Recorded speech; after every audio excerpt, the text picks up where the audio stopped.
ازيكم يا صحابي الحلوين، عاملين ايه؟ وحشتوني خالص خالص. انا النهارده عايزه احكي معاكم في موضوع كده شاغلني وبقالي فتره بفكر فيه. طبعا انتوا بتاخدوا في الحضانه او المدرسه عربي وانجليزي، وفي منكم بياخد فرنساوي او الماني. طب في حد فيكم فكر قبل كده هي اللغات دي جت منين؟ يعني ليه يبقى في حد بيتكلم عربي وحد تاني بيتكلم انجليزي؟ ليه مش كل الناس بتتكلم لغة واحدة وكلام واحد؟ طيب مش كان يبقى احسن لو كل الناس بتتكلم كلام زي بعض وبيفهموا بعض على طول؟ بصوا، انا الحكاية دي فكرت فيها كتير قوي، وفضلت ادور هي حكاية اللغات دي اصلها ايه، ويا ترى جت منين، لغاية لما كنت بقرا في كتابي المقدس امبارح. وطبعا انتوا عارفين ان لازم اقرا كل يوم الكتاب المقدس. كنت بقرا في سفر التكوين في الإصحاح 11 حكاية برج اسمه برج بابل، وعرفت إن البرج ده هو اللي بسببه بقى فيه لغات كتير في العالم. تعالوا أحكي لكم الحكاية.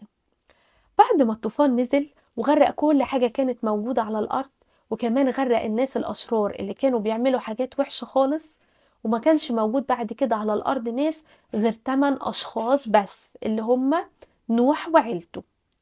عاش نوح وعيلته على الأرض، وأولاد نوح خلفوا أولاد، وأولادهم خلفوا أولاد، وفضلوا الناس يخلفوا أولاد كتير لغاية لما كل الأرض اتملت ناس تاني. وكانوا كل الناس وقتها بيتكلموا لغة واحدة، وبيتكلموا كلام زي بعض. ولما الناس كتروا قوي قوي، رجعوا يعملوا حاجات وحشة، وما يسمعوش كلام ربنا، وما يحبوش بعض ويتخانقوا مع بعض.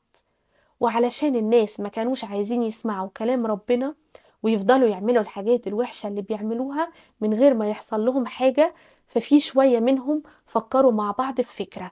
فكروا يبنوا مدينة يعني بلد، ويبنوا جوه المدينة دي برج كبير وطويل جدا يوصل لغاية السماء، علشان لو الطوفان نزل تاني على الأرض يستخبوا في البرج ده وما يموتوش، لأن البرج ده هيبقى عالي قوي قوي وواصل لغاية السماء، فمش هيحصل لهم أي حاجة.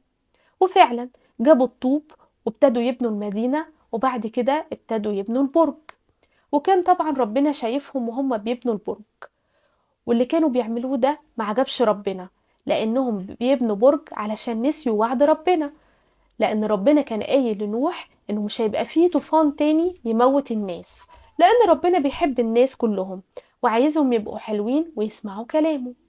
وعلشان الناس دول تفكيرهم كان كله غلط، فربنا عمل معاهم حاجة غريبة خالص. عارفين عمل معاهم ايه؟ تعالوا اقول لكم. هما كانوا بيبنوا البرج وبيتكلموا مع بعض بنفس الكلام وفاهمين بعض كويس، وفجأة بقى كل واحد فيهم يتكلم كلام غير التاني، وما بقوش فاهمين بعض. يعني لما واحد فيهم يتكلم ويقول انا عايز طوب علشان ابني، يروحوا يدوله ميه علشان هما مش فاهمين كلامه. وكل ما واحد فيهم يجي يتكلم يلاقي نفسه بيتكلم لغة غريبة ما سمعهاش قبل كده، وأصحابه كمان مش فاهمينه. وبقى كل واحد فيهم يتكلم كلام غير التاني، وبقوا كلهم مش فاهمين بعض. وطبعا ده خلاهم ما يعرفوش يكملوا بنى البرج، وتفرقوا كل شوية في مكان. والمدينة اللي كانوا بيبنوها اتسمت مدينة بابل، واتسمت كده علشان وهم بيبنوا برج بابل لسانهم اتلخبط ومبقوش فاهمين بعض. وبعد كده كل شوية ناس بيتكلموا لغة زي بعض وفاهمين بعض وكلام بعض، بقوا يبنوا مدينة ويعيشوا فيها، لغاية لما بقى فيه بلاد كتير كتير خالص، وكل بلد بتتكلم بلغة غير البلد التانية. ومع مرور السنين اللغات دي زادت خالص، وبقت تطلع لغات تاني جديدة. ومن ساعتها يا صحابي بقى في على الأرض لغات كتير، وما بقاش كل الناس بيتكلموا زي بعض. بس أنا عايزة أقول لكم على حاجة حلوة خالص يا صحابي. احنا بعد ما نعيش حياتنا هنا على الأرض، وبعد كده نروح نعيش مع ربنا يسوع في السماء، هنكلمه ويكلمنا، وهنرجع كلنا نتكلم لغة واحدة تاني اللي هي لغة السماء. وكلنا هنبقى عايشين في السماء فاهمين كلام بعض، وبنسبح ربنا وفرحانين ومبسوطين خالص في السماء. يلا بقى نحفظ الآية بتاعتنا مع بعض. والآية بتاعتنا بتقول: علمني أن أعمل رضاك. مزمور 143 عدد 10. تعالوا نقولها مع بعض: علمني أن أعمل رضاك. كمان مرة: علمني أن أعمل رضاك. تعالوا بقى نقولها آخر مرة.